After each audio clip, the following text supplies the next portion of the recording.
Dhanik Bharat educational institutions inter IIT JEE NEET admission open.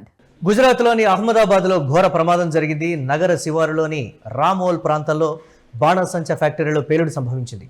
ప్రమాదంలో 8 మంది మృతి చెందగా 10 మందికి పైగా కార్మికులకు తీవ్ర గాయాలయ్యాయి. క్షతగాత్రుల్లో పలువురు పరిస్థితి అత్యంత విషమంగా ఉంది. లైసెన్స్ రద్దయినప్పటికీ అక్రమంగా బాణసంచ కేంద్రం నడుస్తోందనేటువంటి ఆరోపణలు కూడా ఉన్నాయి. నిబంధనలు ఉల్లంఘించి కార్యకలాపాలు సాగిస్తూ ఉండగా ఈ ప్రమాదం చోటు చేసుకుంది. ఒకేసారి ఓ యూనిట్లో మందుగుండు సామాగ్రి అయితే పేలిపోయింది. ఘటనా స్థలంలో ముమ్మరంగా సహాయక చర్యలు కొనసాగుతున్నాయి. క్షతగాత్రులను సమీప ఆసుపత్రులకు తరలించారు సిబ్బంది. ఈ నేపథ్యంలో అక్కడ భయానక వాతావరణం అయితే నెలకొంది. పేలుడు ధాటికి చుట్టూ ఒకంత ఆందోళన అయితే నెలకొన్నటువంటి పరిస్థితి. ఆ చుట్టుపక్కల ప్రాంతాల్లో ఒక్కసారిగా అందరూ ఉలిక్కి పడ్డటువంటి సిచ్యువేషన్ అయితే ఉంది. నిబంధనలకు విరుద్ధంగా ఎలాంటి పర్మిషన్స్ లేకుండా అక్కడ బాణసంచ తయారీ అనేది నడుస్తోందని కూడా చెప్తూ ఉన్నారు. దీనికి సంబంధించి మరిన్ని అప్డేట్స్ మా కరెస్పాండెంట్ వెంకట్ అందిస్తారు. వెంకట్, గుజరాత్లో బాణసంచ పేలుడులో ఫ్యాక్టరీలో చోటు చేసుకున్నటువంటి భారీ పేలుడు అక్రమంగా నడుస్తోంది. దానికి ఎలాంటి పర్మిషన్స్ లేవు. గతంలో కంప్లైంట్స్ ఉన్నప్పటికీ కూడా దాన్ని అధికారుల అండదండలతో అక్కడ నడిపిస్తున్నారనేటువంటి రకరకాల విమర్శలు. మరణాలకు సంబంధించి ఏంటి, అక్కడ గాయపడ్డటువంటి వారి పరిస్థితి ఏ విధంగా ఉంది, ఏం చెప్తోంది ప్రభుత్వం ఈ పేలుడికి సంబంధించి? మురళి, ఈ బాణసంచా తయారీకి సంబంధించి అంటే ఇక్కడ వ్యాపారులు తమ లాభాల కోసం మాత్రమే చూస్తున్నారు అనేటువంటిది ఇక్కడ ప్రధానంగా ఉన్నటువంటి ఆరోపణ. ఎందుకు అని అంటే బాణసంచా తయారీకి అయ్యేటువంటి ఖర్చు చాలా తక్కువ, దానికి వచ్చేటువంటి లాభం అనేది చాలా ఎక్కువగా ఉంటుంది. అందుకనే ఈ షాపుల వాళ్ళతో కుమ్మక్క అయిపోయి ఈ ఫైర్ వర్క్స్ అని ఇట్లా రోడ్ల మీద పెట్టి అమ్మే వాళ్ళతో వీళ్ళందరితో కూడా కుమ్మక్క అయిపోయి వీళ్ళందరూ చేసేటువంటి వ్యాపారాలు ఏవైతే ఉన్నాయో ఇవన్నీ కూడా కొంత ఆందోళన కలిగిస్తున్నటువంటి పరిస్థితి ఉంది. ఇక మన తెలుగు రాష్ట్రాల్లో గానీ పక్కన ఉన్నటువంటి తమిళనాడులో గానీ ఇట్లా మొత్తం కూడా ఈ బాణసంచ తయారీ కారణంగా పెద్ద ఎత్తున ప్రాణాలు కోల్పోతున్నటువంటి పరిస్థితి కూడా ఉంది. ఇక తాజాగా గుజరాత్ లోని అహ్మదాబాద్ లో అధికారుల నిర్లక్ష్యం కారణంగా అంటే అధికారులు మామూళ్లకు లంచాలకు అలవాటు పడిపోయి ఈ బాణసంచ తయారీ కేంద్రాన్ని అనుమతించినట్లుగా కూడా తెలుస్తోంది. నేను ఈ రోజు ఇందాక జాతీయ మీడియా చూసినప్పుడు కూడా దీనికి సంబంధించి అనేక సంచలన విషయాలు కూడా బయటపడినటువంటి పరిస్థితి ఉంది. ఏకంగా అంటే డిప్యూటీ కలెక్టర్ స్థాయి అధికారులే ఇటువంటి వాటికి మామూలుకి అలవాటు పడిపోయారు అనేది ఇక్కడ ప్రధానంగా వస్తున్నటువంటి ఆరోపణ. నగర శివారులో రామోల్ ప్రాంతంలో మొత్తం కూడా అక్కడ ఇది ఒకటే కాదు, చాలా బాణసంచ తయారీ కేంద్రాలు ఉన్నాయి. అక్కడ మన శివకాశి, తమిళనాడులోని శివకాశి లాంటి పరిస్థితులు అక్కడ ఉంటాయి కాబట్టి పెద్ద ఎత్తున ఈ బాణసంచ తయారీ కేంద్రాలను అక్కడ నెలకొల్పారని కూడా తెలుస్తోంది. ఇక ఈ ఘటనలో దాదాపుగా 8 నుంచి 12 మంది వరకు ప్రాణాలు కోల్పోయారనేటువంటిది పూర్తిగా అందుతున్నటువంటి సమాచారం. అలాగే 10 మందికి పైగా తీవ్ర గాయాలయ్యాయి. అందులో 6 పరిస్థితి ఆందోళనకరంగా ఉందంటూ కూడా మనకి సమాచారం అందుతోంది. ఏది ఎలా ఉన్నప్పటికీ కూడా దీనికి సంబంధించి అటు గుజరాత్ ప్రభుత్వం కొంత కఠినంగానే వ్యవహరిస్తోంది. దీనికి అలాగే కొంతమంది ఇప్పటికే అధికారుల మీద కూడా అటు ముఖ్యమంత్రి కూడా సీరియస్ అయినట్లుగా కూడా సమాచారం అందుతుంది. అలాగే అటు ప్రధానమంత్రి సొంత రాష్ట్రం కాబట్టి దీనికి సంబంధించి అటు ప్రధాని కార్యాలయం కూడా ఆరాధించినట్లుగా కూడా మనకు తెలుస్తుంది.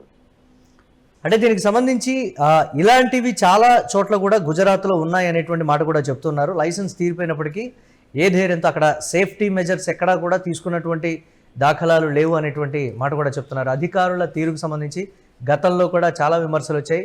మేము 10 సార్లు కంప్లైంట్ చేశామని స్థానికంగా ఉండేటువంటి వాళ్ళు కూడా చెప్తూ ఉన్నటువంటి సిచ్యువేషన్ ఉంది. ఏంటి అక్కడ ఆ ప్రభుత్వం ఎందుకు పట్టించుకోలేదు అనేది అయితే ఒకటి, అధికారుల స్థానికంగా ఉండేటువంటి అధికారుల అండదండలు అనేటువంటి ఆ పాత్ర, దాని మీద అప్డేట్స్. ఇక్కడ అధికారులకు ఇప్పుడు ఫర్ ఎగ్జాంపుల్ మీకు బాణసంచ తయారీలు ఎలా ఉంటుందంటే చాలా వరకు కూడా ఇప్పుడు మనం ఫర్ ఎగ్జాంపుల్ ఫుడ్ ఇప్పుడు ఒకప్పుడు గ్యాస్ రేట్లు పెరగక ముందు ఫుడ్ సంబంధించి స్ట్రీట్ ఫుడ్ కానీ ఇవన్నీ ఉంటాయి. దాదాపు 60% వరకు మార్జిన్ ఉంటుంది. అలాగే బాణసంచ తయారీలో దాదాపుగా 70% వరకు మార్జిన్ ఉండేటువంటి పరిస్థితి ఉంటుంది. 70% మార్జిన్ లో వీళ్ళు కొంత అంటే ఒక 20% అధికారులకు ఇచ్చేయాలి అనేటువంటి ఒక నిబంధన పెట్టుకుని చాలా వరకు కూడా మీరు గ్రౌండ్ లో తెలుసుకున్నా సరే ఇదే వాస్తవాలు ఉంటాయి. చాలా వరకు కూడా అక్కడ ఉన్నటువంటి స్థానిక ఎంఆర్ఓలు కానీ లేదంటే డిప్యూటీ కలెక్టర్లు కానీ ఇలా ఎవరెవరైతే అలాగే పోలీస్ శాఖ కానీ అగ్నిమాపక శాఖ కానీ వీళ్ళందరికీ కూడా మొత్తం వీళ్ళకి వచ్చేటువంటి లాభాల్లో 20 నుంచి 25% వరకు అన్ని అంటే ఇచ్చేసి లంచాలు ఇచ్చేసి వాటిని నిర్వహిస్తున్నటువంటి పరిస్థితి ఉంది.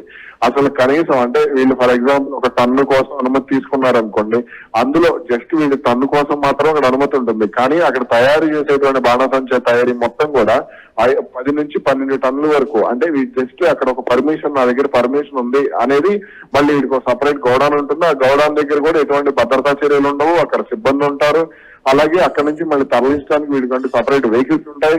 వీడి జస్ట్ ఒక చిన్న సెటప్, ఒక రేగుల షెడ్ సెటప్ చూపించి మొత్తం 10 టన్నులు తయారు చేసేటువంటి పరిస్థితి అక్కడ బాణసంచ తయారీ కేంద్రాల్లో ఉంటుంది. అలాగే అనుమతులు రద్దు చేసినప్పటికీ కూడా ఇక్కడ అక్కడ ఉన్నటువంటి స్థానిక అధికారులు, ఇప్పుడు రెవెన్యూ శాఖ అధికారులు కానీ లేదంటే ఇతర విపత్తు నిర్వహణ కానీ ఇలా ఎవరు చూసుకున్నా సరే వీళ్ళందరూ కూడా మామూలుగా అలవాటు పడిపోయారు. ఏదో సినిమాలో ఉంటుంది, అతడు సినిమాలో చూస్తే ఇండియాలో లంచానికి అవనటువంటి పని ఏది ఉండదని. సేమ్ అటువంటిదే ఇప్పుడు మన ఈ బాణసంచ తయారీ కేంద్రంలో స్పష్టంగా చూడొచ్చు. అదే ఇక్కడ కార్మికుల ప్రాణాలను, అక్కడ పనిచేసే వాళ్ళకి కూడా కనీస విజ్ఞత కానీ అవగాహన కానీ ఉండదు. ఎందుకంటే డబ్బులు కూడా వాళ్ళకి ఎక్కువ ఇస్తారు. సాధారణంగా మీరు కూలి పనులకు వెళ్తే వాళ్ళకి వచ్చేటువంటి డబ్బుల కంటే కూడా ఇక్కడికి వస్తే దానికి 1 రెట్లు ఎక్కువగా 2 రెట్లు ఎక్కువగానే ఉంటుంది. అందుకనే వాళ్ళు కూడా ఇట్లా బలైపోతున్నటువంటి పరిస్థితి ఉంది చాలా ప్రాంతాల్లో. Right, thanks for updates Venkat. ఇక గుజరాత్లోని అహ్మదాబాద్లో జరిగినటువంటి ఘోర ప్రమాదానికి సంబంధించి బ్రేకింగ్ న్యూస్ చూస్తున్నాం. నగర శివారులోని రామోల్ ప్రాంతంలో బాణసంచ ఫ్యాక్టరీలో భారీ పేలుడైతే సంభవించింది. యూటీవీ స్క్రీన్ మీద ఎక్స్క్లూజివ్గా చూస్తున్నాం. ఆ పేలుడు ధాటికి చుట్టూ ఉండేటువంటి పరిసర ప్రాంతాలు కూడా ఏ విధంగా అయ్యో అక్కడ పొగ కూడా దట్టంగా అలుముకున్నటువంటి సిచ్యువేషన్. ఈ ప్రమాదంలో 8 మంది మరణించారు, 10 మందికి పైగా తీవ్ర గాయాల పాలైనట్లుగా కూడా తెలుస్తోంది. వారిలో కొంతమంది పరిస్థితి అత్యంత విషమంగా ఉందని కూడా తెలుస్తోంది. మరణాల సంఖ్య పెరిగేటువంటి అవకాశం ఉందని కూడా అధికారులు చెప్తున్నారు. లైసెన్స్ రద్దయినప్పటికీ అక్రమంగా బాణసంచా కేంద్రం అక్కడ నడుస్తోందనేటువంటి విమర్శలు అయితే ఉన్నాయి. అలాగే నిబంధనలు ఉల్లంఘించి కార్యకలాపాలు సాగిస్తూ ఉండగా ఈ ప్రమాదం అయితే చోటు చేసుకుంది. ఒకేసారి ఓ యూనిట్లో మందుగుండు సామాగ్రి అయితే పేలిపోయింది. ఘటనా స్థలంలో ముమ్మరంగా సహాయక చర్యలు అయితే కొనసాగుతున్నాయి. క్షతగాత్రులను సమీపంలో ఉన్నటువంటి ఆసుపత్రికి తరలించి చికిత్స అందిస్తున్నారు సిబ్బంది.